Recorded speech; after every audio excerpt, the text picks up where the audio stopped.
Welcome back, guys. So everything you need to know about prompting is right here. So now you have to start a conversation about effective prompting, which we're going to talk about, and we're going to unlock potential through thoughtful prompt design, something called prompt engineering, as I've introduced you to prompting already. So we're going to talk about how to process a thoughtful prompt design, and we're going to share insights into successful prompt creation, and we're going to discover the power of well-crafted prompts. We're going to have practical activities about prompting before we proceed. So the next thing you would want to see now is the prompt metric examples. So you have effective prompts and categorize prompts by clarity, context, and constraints. That's how to classify effective prompts. You classify them by clarity, how clear is your prompt, and context, what context did you give the AI, and constraints, the limitation or the results you're expecting. So you evaluate prompt effectiveness based on these three metrics.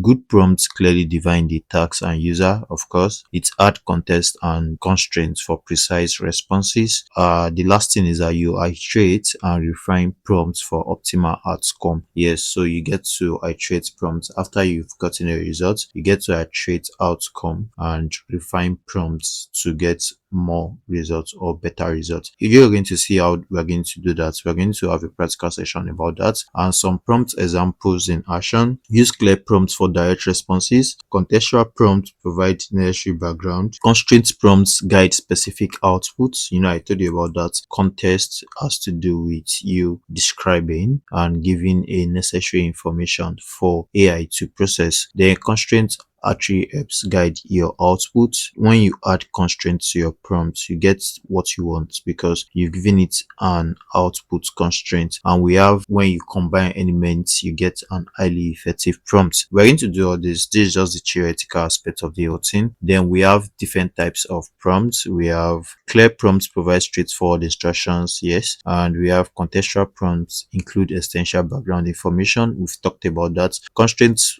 prompts guide specific and precise outputs. Yes, these elements create highly effective prompts. So example of a prompt is generate a detailed illustration of a red apple against white background. So when you look at this very well, let's see how clear this is. Yeah, you've started with a good keyword, which is generate, and it has to do with generate an illustration. Yes, so that is clear enough for an AI to know that, oh, what I need is an illustration of what a red apple against a white background. So these are contests, like you gave it a good context because you have your red apple against a white background. So this against a white background gives you a constraint that you get an output that has a white background. It could have brought out an output with a blue background, but because you've added a constraint, you have a white background. So that gives you a better result.